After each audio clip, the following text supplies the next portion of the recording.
All right. My name is Vince Kotchian. This is digital SAT sample questions that the College Board gives us. So let's get right into things here and start with number one. So the first thing I always do is I always look for what the question's asking. So here we have main idea, and I'm going to read the text with that in mind. And just like time I read the text, I'm not trying to memorize it. I just want to get an impression of it and get the gist, the main idea, without worrying if I missed, a little bit of the detail. So I'm going to read it for you here out loud. Tadaiwo, Navajo weaver Lily Taylor uses plants and vegetables from Arizona. For example, she got some reds and browns in her 2003 rug in the Path of Four Seasons by using dock roots, drying and grinding them before mixing the powder with water to create a dye bath. And then the last sentence, she's intensifying some colors. So, really good idea to predict the answer before we look at the choices. The choices are going to have some distractors in there. And I'm going to predict my main idea here. And I'm going to just say, something like her process, her process of, making stuff. We all know what she's making. She's making, I don't know, dyes and rugs. So I'm looking for something like her process. And if I look through the choices here, it looks like C is a pretty good fit. I didn't really see the local resources coming, or I guess I did, but once I saw it, I was like, yeah, it's from Arizona, where she lives. Okay, so that's local. Cool. So we know C is correct. So get the main idea in your own words first. Number two, what would strongly support the hypothesis? This is actually interesting. This is one of those questions where it's quite a bit different than the old SAT, and we have to find something that would basically strengthen the hypothesis. And logically, it's just going to make the hypothesis more likely to be true. That's one way to think about it. So let's read the passage first here. So Jan, Robert, and Ulrike have hypothesized that the sail-like structure running down the back of the dinosaur improved the animal's success in pursuits of prey, capable of being quick. And then we said to test their hypothesis, another team constructed two battery-powered mechanical models of the dinosaur, one with a sail and one without, and subjected the models to a series of identical tests in a water-filled tank. So let's just think like a normal person here for a minute. What's going to help the hypothesis that the sail was good at making this thing kind of quick? We can predict the answer here again, right? The the battery powered model with the sail did better, right? Like obviously that's going to help the hypothesis that the sail, is useful. So we're looking for something that makes this seem like the sail made a difference. And A, of course, is the opposite of what we want. It didn't take longer. That would be the bad for our hypothesis. B is stupid. It splashed more water out of the tank or whatever. No. C is dumb. It drained the battery. And then, of course, D is right. So I know I'm kind of making fun of the wrong answers here, but they're pretty obviously wrong. This sail took less time to complete a sharp turn. That's a good thing. We're looking for quick. So there we go. Choice D. All right, moving on. What quotation illustrates the claim? This is kind of like the last question. When we see illustrates the claim, we are basically making the claim more likely to be true. We're giving an example of it, something like that. So let's kind of keep in mind we're looking for a claim. A claim is like an argument. Ghosts of the Old Year is an early 1900s poem by James Weldon Johnson. In the poem, the speaker describes experiencing an ongoing cycle of anticipation followed by regretful reflection. Okay, so we're looking for something like that. You're looking forward to something, anticipating it, but then you're like, darn it, you have regrets at the same time. So we have to kind of think a little bit like a poet here. I don't really mean anything by that other than, the language is perhaps figurative as opposed to literal, right? Because poets use figurative language quite a bit, things like metaphors and such. So let's look through the choices here And I'm just going to kind of go to the straight answer because these will take a while to describe. The right answer is B. And let's think about how B works. We kind of have to kind of tune into what these words mean. What does it mean to anticipate?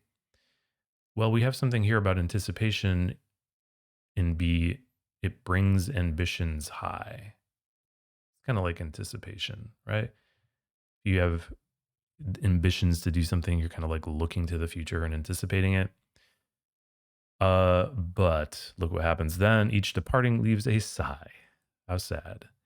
That's kind of the regretful reflection.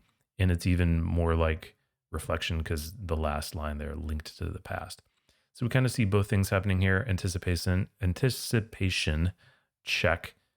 Regretful reflection, check. B is right. Wonderful. All right, moving on. Now we got to deal with this data. The one thing I always do with data, I'm like, dude, it's too much information for me to care about. Honestly, I don't want to learn all of this. I really don't. I want to zero in on the part that I care about the most. And what I mean by that is when I look at all this stuff in the table and in the passage, I'm mostly kind of focusing on what I need for the blank at the end here. I'm not trying to memorize everything, but I don't want to be completely clueless by the time I get to the blank. So there's a happy medium here. Let's see what we can find. We want to look at the title here. Participants evaluation of the likelihood that robots can work effectively in different occupations. And I'm just trying to get a sense here. I'm not reading every entry, but I'm like, okay, we got some occupations here. And these percentages, I kind of understand from the title that it's explaining to me, well, do we think it's unlikely, neutral, or likely? So you can, if we pick an example here, like a surgeon, lots of people don't think it's likely. 74% think it's unlikely, whereas 9% are neutral, and then 16% think it's likely a surgeon will now be a robot. By the way, there is robotic surgery already, but it's a surgeon, I think, manipulating the robot. But anyway, so now when I'm looking at the passage, again, I'm not worrying about understanding everything, but I do want to understand what they're looking for. So they're roboticists, and it's just basically saying the same thing as the table. They're interviewing people and asking them the same question the table kind of implies from its title. The evaluations varied widely based on which occupation was being considered. For example, all right, so it's super simple. We're just looking for an example from the table. And if we look through the choices here, it looks as though choice A is right. Now let me catch you up here so A is correct. 82 participants. And we're basically kind of just looking here like which one of these is right based on the table. 82 believe it's somewhat or very likely the robot could work effectively as a tour guide. So we can kind of look for the keyword tour guide. If you can see that, it says tour guide. We're like, yep, 82% think it's likely, check. And then surgeon, 16% think it is somewhat or very likely. So check and check. And we do actually, now that I think about it, we do have to think a little bit here because we wanted to illustrate something about where varied widely. Varied widely. So we're like, does that vary widely? Yeah, 16% to 82%. It's a pretty big difference. So we kind of fit what the question's asking for here. So I hope you know what I mean, right? We didn't have to pay attention to every single little thing in the table to kind of understand how to do this question, because there's too much information for us to actually memorize here, probably. All right, number 5. Logic. All right, here's a different kind of question. Again, if you are new to the DACT, the SAT, the digital SAT, this is a little bit different than the old SAT. Logically completes the text means that we're looking for an answer that makes the text make sense. And usually that's pretty obvious. We know what logic is, right? Things that make sense in real life. So our real life brain will help us here. So we have to kind of figure out what doesn't make sense and what can we add to make it make sense. We're not looking for a choice. The choices are going to be new information probably that we didn't already know. Okay, so let's read the passage. Many animals, including humans, must sleep, and sleep is known to have a role in everything from healing injuries to encoding information.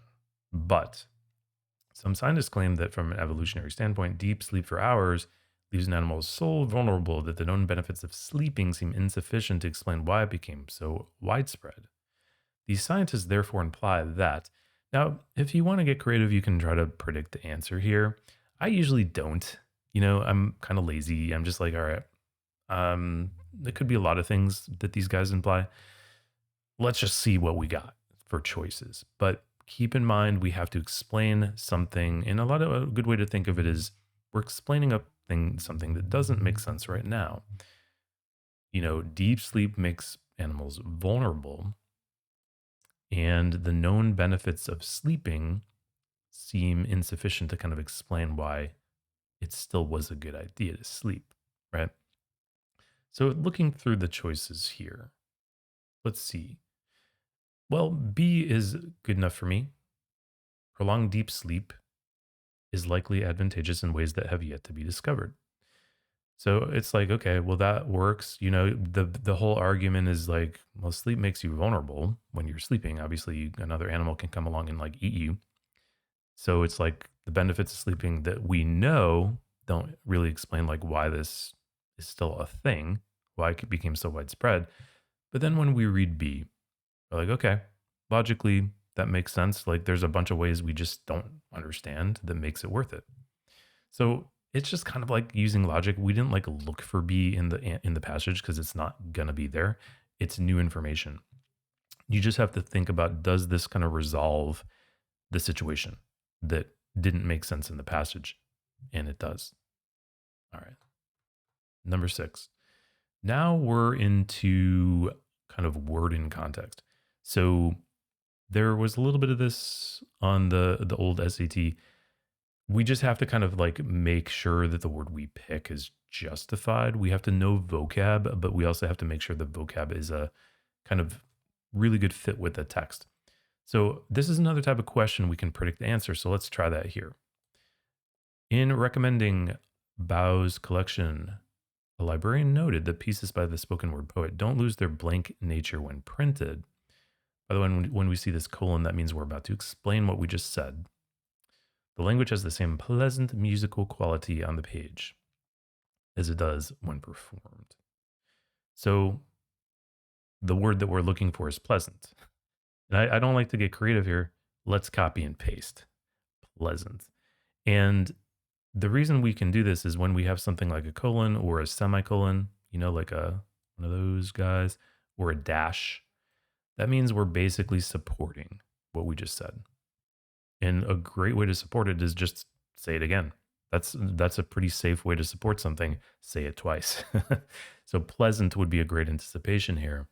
They're not going to give us the word pleasant, but melodic is a great fit, right? Melodic is pleasantly musical, kind of the definition of melodic. So great fit. We're done. Let's move on. Same kind of question, just kind of thrown at us from a different angle. It's like asking, this time it's giving us the word and it's asking to like explain what it means. This time we don't have to like, well, it's going to be to our advantage to kind of predict a word too. So this does, I'm pretty sure like literally everybody reads this book in high school, The Great Gatsby. So Jay was balancing himself on the dashboard of the car with that resourcefulness of movement is so peculiarly American. That comes, I suppose, with the absence of lifting work in youth, and even more with the formless grace for nervous Sparta games. This quality, oh yeah, super helpful. That means we already talked about it. This quality, it's the quality that we just finished talking about. What was that exactly? Well, I guess if I had to come up with something, this resourcefulness of movement, which I mean, I guess I kind of know what that means. It means like you're agile, you're dexterous, you're kind of good at moving. So I'm looking for something like that, I guess. This quality, but there's also like something about this like restlessness and nervousness that I see. So I think I'm kind of looking for something if I had to predict like he's kind of like a little bit like jittery maybe, or sort of um, you know, for lack of a better term. It's kind of conflicted. I mean, I feel like this is kind of a weird combination of description for this guy. But quality. Oh, so it's not asking me. I apologize. Well, everything I said is still true, I guess. But this quality, what does quality mean in this context? It means a characteristic. This like quality of his, this characteristic of his. So for some reason, I was like trying to predict what the quality would be, and I was like, is it resourcefulness? Is it nervousness? Well, no. The question was just asking me like, what does quality mean? So this quality, this we still have to kind of look back and say like this way that he was, and that's like a characteristic. All right, great. We got another word in context here. Let's try to predict. Now, a lot of times if the blank is in the beginning here, you're not going to be able to predict, right? I mean, not really. Usually you have to read the rest of it and then you'll get some information that lets you circle back. So let's see. The work of the biophysicist is known for blank traditional boundaries. The lab that he runs includes all these different kinds of scientists, and the research makes use of all different kinds of insights and techniques from all these fields. So it sounds like he's breaking down the boundaries, doesn't it? Isn't that a good anticipation here? Dissolving traditional boundaries. And what do we got for choices? Transcending looks like our best bet. Transcending. And the reason that works is that, if there was a boundary, it would just be like the physicists are in one lab, the engineers are in another lab. But guess what? In his lab, everybody's invited. We're transcending boundaries, breaking barriers, making history. Anyway, main purpose of the text again for number 9. Some studies have suggested that posture can influence cognition. Okay, but we should not overstate this phenomenon. Case in point, people sat or stood while making risky economic decisions. Standing is harder than sitting, apparently, and they hypothesized that standing subjects would display more risk aversion during the tasks, since they would want to not be even more uncomfortable. But actually, there was no difference in the group's performance. I mean, this is one, no offense, but this is one of these studies where I'm like, this study is a waste of time. Standing and sitting doesn't make a difference in how risky your decisions are. Everybody knows that. I'm just kidding. But it just seems like common sense to me. But whatever. What do I know? What's the main purpose here? Well, let's try to predict, shall we? Right? They did a study, but it didn't really show anything about risk aversion. And that's kind of the point, right? At the end of the day, a lot of times the main idea kind of is said at the end. And it's kind of said at the beginning too. We shouldn't overstate this phenomenon. We're basically saying like they did a study about posture and cognition, but didn't show anything. Like, so which choice does that? The right answer is D. It's basically saying what I just said. It discusses the study. Okay, we like that because we certainly discussed the study to illustrate why caution is needed when making these claims. So that's what it said from the beginning. That's what it says at the end. It's basically saying, hey, we probably need to slow down if we're saying this, because guess what? Their study didn't show it. All right. Another function of the sentence, we see that with the word function here. Again, we can predict, this is the first one maybe we're doing. Sorry about that. Yeah. Anyway, when we see the function of a sentence, what do we think? We want to determine what the sentence does. We know what it says. We're going to read it and we're going to understand what it says, but we want to know its job. Its job always will involve the relationship between the underlined sentence and the previous sentence. They're connected. They work together. And we can anticipate exactly how they work together. Sometimes we need to look at the sentence afterwards as well. But let's just read this first. I don't know why it tells us what it's from, but it's okay if it's from a story. Great. The stranger still stood in the exact middle of the cottage where he had first planted himself. His singularity impelled a closer scrutiny. Now, let's stop and think. What's the job of the underlined part?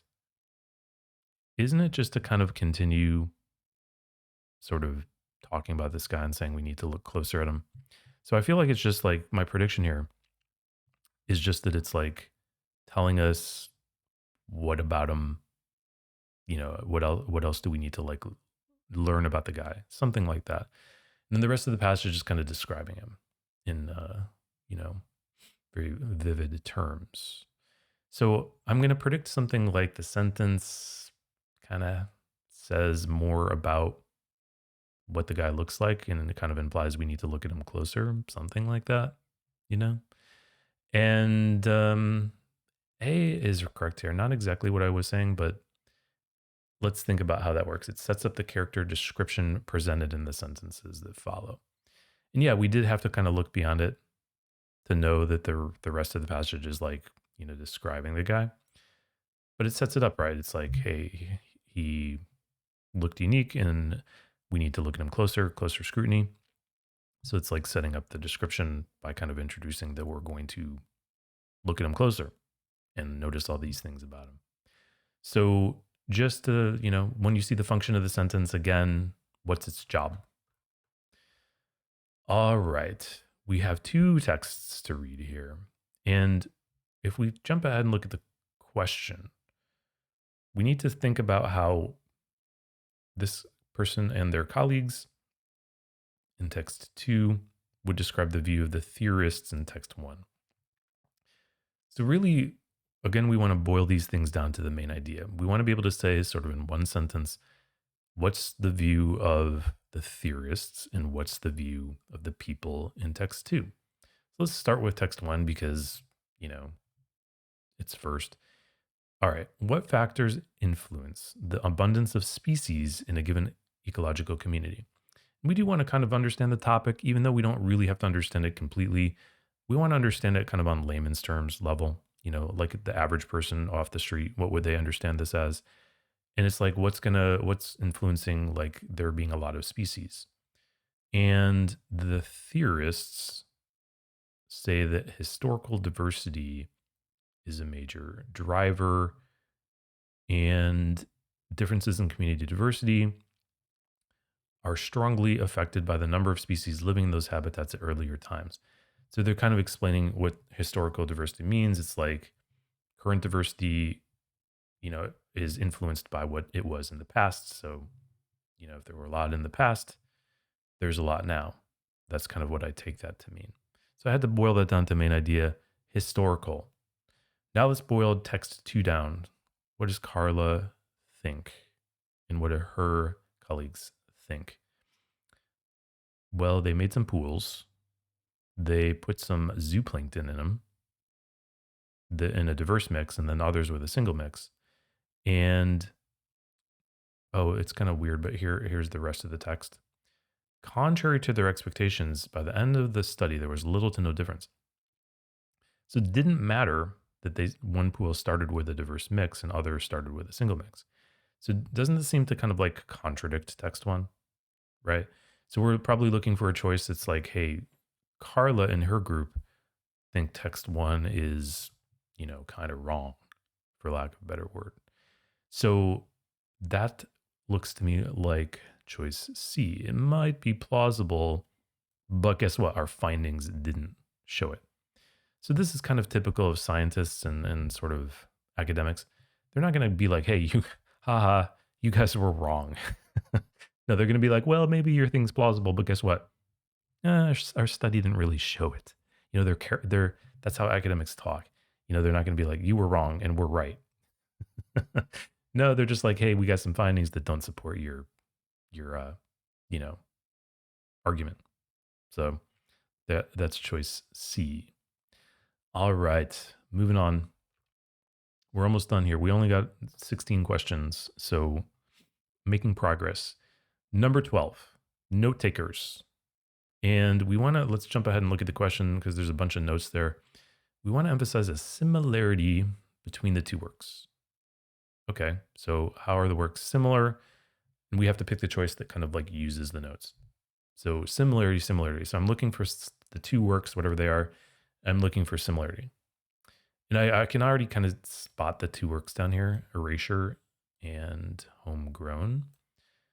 And I can sort of see the similarity happening right here, discarded stuff like trash. Like, isn't that the similarity? Can I just get away with that? Do I really need to read all the other notes? I don't think I do, I think I can just be like, all right, the guy makes work out of trash. um, and if I look at choice B, that's it. I know Tubbs, okay, Tubbs is the sculptor. Similar between the two works, it's mentioning the two works, erasure, homegrown, check, similarity discarded. And it illustrates it with like audio cassette tapes and plastic forks. Great, perfect. Where did this person get audio cassette tapes? That's my biggest question. Those have been extinct for like decades. Well, anyway, logical transition for number 13. This means we have to connect sentences logically. The way that we typically do that is on a macro level, we think about, do they continue and support each other, or is there a contrast? There might be a little bit of nuance to that, but let's see. Let's read the whole thing. So the artist, celebrated as the first Arabic poet to write in free verse, didn't reject traditional forms. Her poem Elegy for Women of No Importance contains some 2 10-line stanzas in a standard number of syllables. Even in this superficially traditional work, they were breaking new ground. Okay, so if we think about the relationship between the first part of the passage, this is kind of how we have to think. And then the part where we have the blank. Macro level, do they support each other or do they contrast? And that might be a tough call, but I feel like in the first part, the point being made is she didn't reject traditional forms entirely. So she's kind of traditional. But then the second part, the point is she was breaking new ground, which means to be new and original. So we need a contrast word. And the only one I see is though. That creates a contrast. Even in the superficially traditional work, though, she was breaking new ground. So that sets up our contrast logically. So we, again, the macro level, do the parts agree or contrast? Cool, they contrast. Then we need to kind of create that contrast. All right. Now we got to deal with punctuation. Good old punctuation. This is actually just like the current SAT. And you can kind of see when you see standard English, that's punctuation or grammar. All right, so I'm just going to kind of read this and figure it out. According to Naomi, the reason seeds from a dying dandelion appear to float in the air while falling is that they're. So this is one of those times where we don't really need a punctuation mark. There's no good reason to put one there. And there isn't like a rule, I think, to like justify any punctuation mark. So we're just like, yeah, we don't need one. And certainly we could also kind of make the argument that certain punctuation marks here are wrong. B would never be right. The part before colon, like that everything leading up to the colon has to be a complete sentence. And in this case, it's not. If we just stopped at the word falling, that would not be a complete sentence. Same thing with C in a way is the same rule. The part before and after a semicolon has to be a complete sentence if we just read it. And neither one of them are. So those are definitely wrong. And then A is just kind of an unneeded comma here. We don't have any kind of technical reason to use this comma. So we shouldn't use it. You know, we don't get to use commas on the SAT just because we want to pause. Like that's not a good enough reason. So anyway, no punctuation needed. Answer is D. Did I say there's 16 questions? There's only 15. All right. Anyway, another grammar punctuation one. Let's figure it out. This is a dance drama and based on events that occurred when Ravenna was a city-state ruled by a king. I can predict the answer here. If we have an introductory phrase that's missing a subject based on events that occurred, the thing that's based on the events has to be the next noun. So I can kind of like look through the choices and there's honestly only one that could work, A, because only A has the next noun as the thing that was based on the events. So that's how we can think about this. The next noun after an introductory phrase without a subject has to be the subject of the phrase. In easier to understand terms, we know something was based on events that occurred when it was a city state, comma, in the next noun that we read must be the thing that was based on the events. So the only logical choice is the name of the dance drama. Awesome. I hope you guys enjoyed this little walkthrough. I'll be back later on different videos with more walkthroughs of the Blue Book digital SAT tests.